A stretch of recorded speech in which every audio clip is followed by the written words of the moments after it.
Welcome to The Humble Philosopher. So, today I just want to get a little bit more concise on my criticism of Donald Hoffman's theory of consciousness, theory of everything, theory of reality, theory of illusion.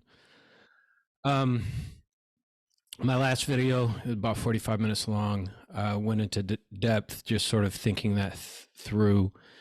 But in this one, I'd like to be a little bit more precise. I have two major criticisms. One is he's assuming for his theory the creative power of evolution, the engineering power of evolution, which actually hasn't ever been proven. So in whatever reality he's talking about a headset, and that headset would have had to have been assembled by some power, and he's ascribing that power to evolution, except that, sorry to burst everybody's bubble out there, evolution has actually never been shown to have a creative power. That's always been assumed and never rigorously established. It hasn't even been roughly mathematically established. But when you take that approach, alarm bells go off. Oh no, he's talking intelligent design. So there's another flaw in Hoffman's work, which is just a basic, you know, error of categories. And so the very thing that he's studying, the very thing that he's modeling is the wrong thing to be looking at. So I'm just going to share my screen here. And this is Donald Hoffman on Jordan Peterson's podcast. And he's going to talk about the probability that the headset that evolution has created for us, the probability that it shows us anything real is effectively zero. And so this is the boldness of his claim. The claim that reality as a headset isn't actually that bold. Like, everybody admits that we have heads, that we have brains, that we have eyes, that we have senses that are, sort of recreating reality for us. The question is with what fidelity. He uses this term homomorphism, and that's just, are the patterns on the inside related to the patterns on the outside?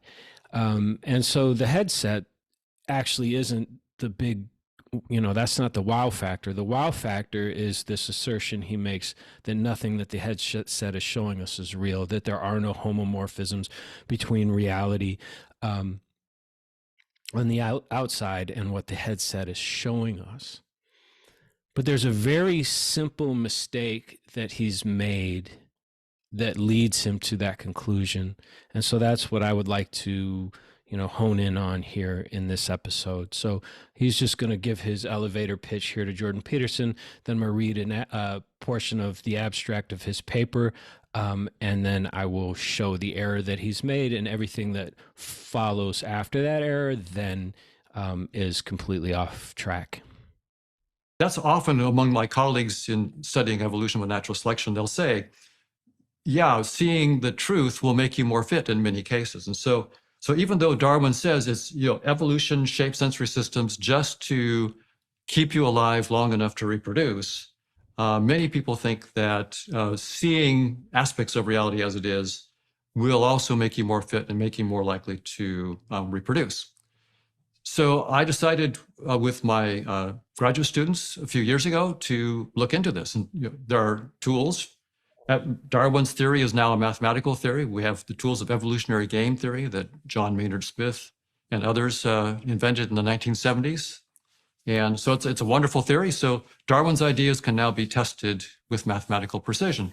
And I thought that maybe what we would find is that, evolution tries to do things on the cheap. It doesn't, if you have to spend more calories, then you have to go out and kill something to get those calories. And so there are selection pressures to do things cheaply and quickly, and heuristics. And so I went into it thinking that maybe that would make it so that many sensory systems didn't see all of the truth, but I just wanted to check and see what would happen. To my surprise, when we actually started studying this, there came up principles that made me realize that the chance that we see reality as it is on Darwinian principles is essentially zero.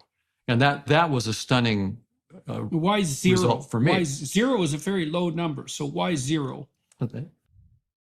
Yeah. And so 0 is a very low number. And sort of the boldness of his claim relies on it being effectively 0. Because if we were to get, any, daylight in there, just a few percentage points of reality, perhaps we would have a true relationship between us and the outside. And so by keeping it at 0, he keeps the system closed off. And by keeping the system closed off, then there's no hope of truth or reality, and hence the potency of his claim, and hence him being on, all the major podcasts. I don't like to make ad hominem attacks, but I think it's legitimate when it goes towards motivation.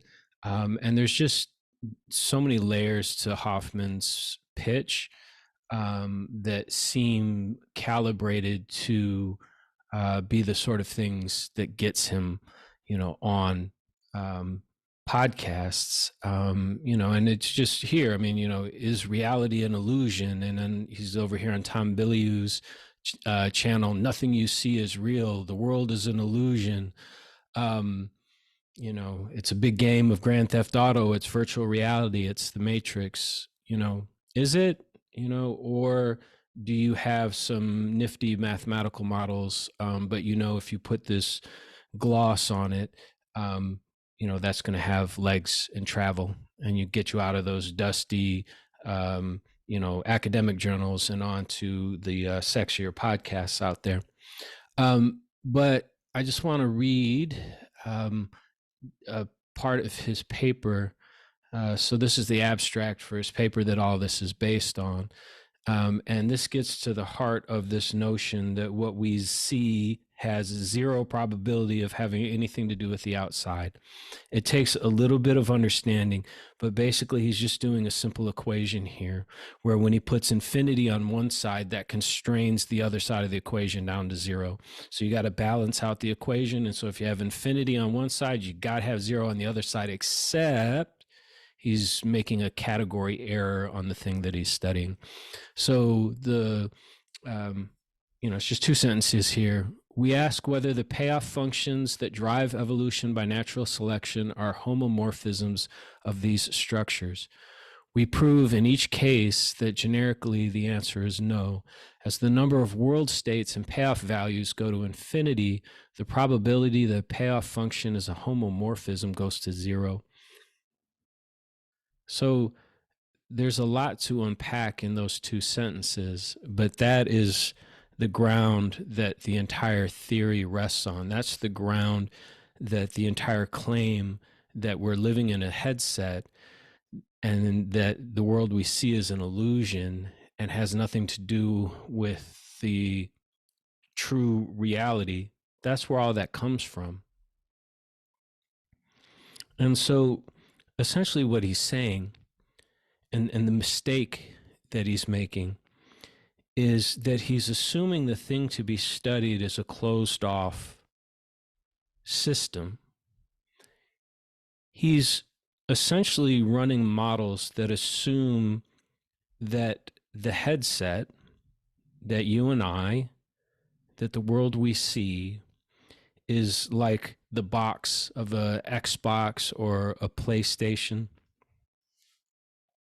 He likes to make this metaphor along the lines of, playing Grand Theft Auto, and how you might see a Porsche in Grand Theft Auto, but really that's just, pixels and ones and zeros. And so there's not actually a Porsche there. And it can be really hard to crack, what it is that he's saying.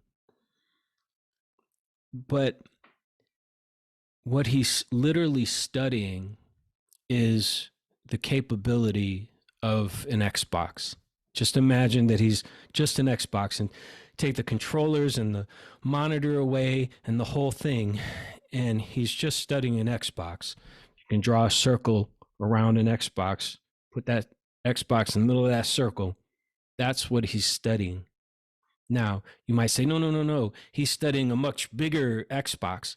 it actually doesn't really matter.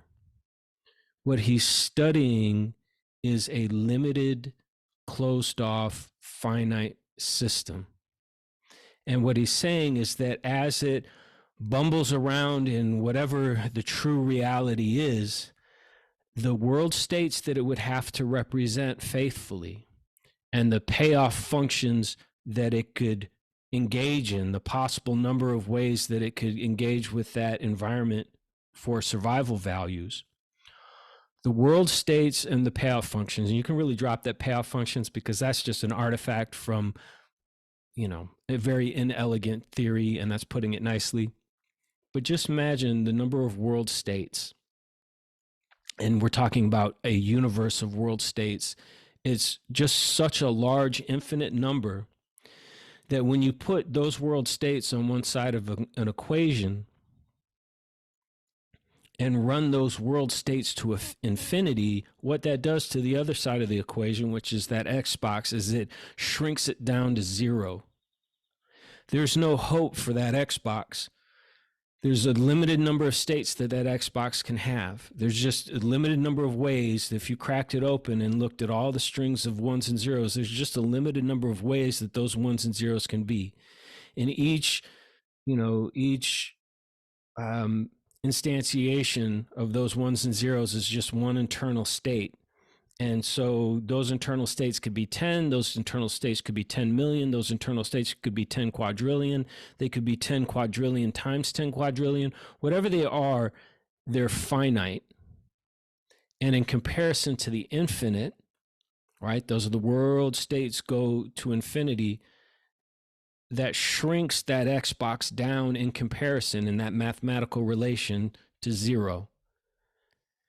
This is the heart of his entire theory, and this is where he makes his mistake, and everything else that follows then is moot. It's negated. Here's why. That Xbox that he's studying, that organism, that mathematical organism that he's created, that is finite in and of itself and has only so many internal states that it can generate, compared then to the infinity, right? Infinity on one side, whoosh, shrinks that whatever it is finite down to zero, right? That's where he's getting the zero homomorphisms from. That thing that he is studying is the wrong thing to study. He's got his sights set on the wrong thing. That is literally a mathematical straw man. That is not the thing he's trying to explain. What he's trying to explain are living organisms.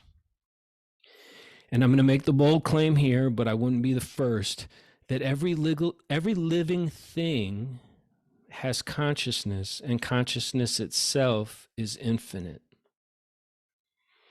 So he's plugged in a finite closed system on one side of the equation and an infinity on the other side of the equation, when what he should be doing is plugging in a constrained infinity on one side of the equation and comparing it to the infinite number of world states. What I mean by a constrained infinity would take a little explanation. But for you to be conscious and for you to have meaningful states, you have to be an infinite being. And it stems from certain ramifications of Gödel's incompleteness theorem that mathematicians are loath to admit exist, but that Gödel himself thought his theorems meant.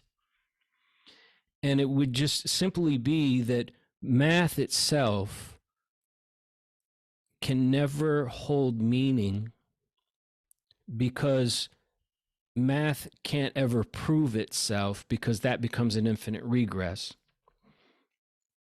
And so for you to hold meaning, and you hold meaning, you understand what I'm saying? If this is boring as fuck to you, you're feeling boring as fuck, right?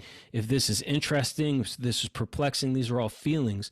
This is nothing that a machine could ever do. Feelings are only things that something that is infinite or has access to the infinite can feel. Hoffman's entire theory rests on the notion that the thing to be studied is a closed off finite system, when the thing to be studied is actually a constrained infinity. It would, take another half hour to explain the concept of constrained infinity. But you, as a conscious being, as a conscious entity, as an agent, are not a closed off finite set. And this is why machines will never be conscious, because it's just a category error. You just can't put the one in the other. Anything that can hold meaningful states, have a conscious experience, and yes, make decisions with free will has to be infinite. And so this is if you want to understand both the boldness of Donald Hoffman's claim, where he gets it from, and why ultimately it's wrong, it is this notion of, as world states go to infinity, the possibility for homomorphisms goes to zero. That only works if on one side of the equation you have all possible universal states. That's what he means by world states, just all possible configurations of everything outside of the organism, which, yes, are infinite. So if you put that infinity on one side of the equation, the other side of the equation has to go to zero to balance it out. And that would be the case for any finite sum, no matter how big. But the thing to be studied is not finite. It is itself infinite. And if that's the case, the constrained infinity can very clearly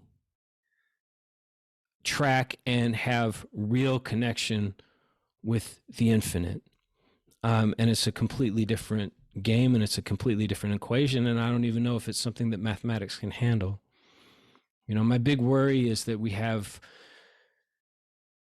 all these mathematicians out there who are so enamored with their math that they're forgetting that math itself is a second order phenomenon. It's not a first order phenomenon. Reality is not math. Math can help us get a grip. Math can help us, get a handle on reality.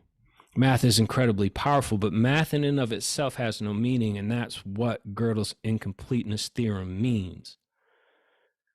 Gödel's incompleteness theorem is to artificial intelligence, consciousness, artificial meaning, what the second law of thermodynamics is to perpetual motion machines. Once you understand what the second law of thermodynamics means, you know that there can be no perpetual motion machines. Once you truly understand what Gödel's incompleteness theorems mean, you know the role and the place of mathematics. He's making a category error, and that's why he's come up with this absurd notion. Why am I personally upset with it? Because I feel like he's doing cultural violence. I feel like you are seeding the informational space with rabbit holes that people can't verify for themselves. And you're creating existential crises. And so this is just me as the humble philosopher, humbly pushing back.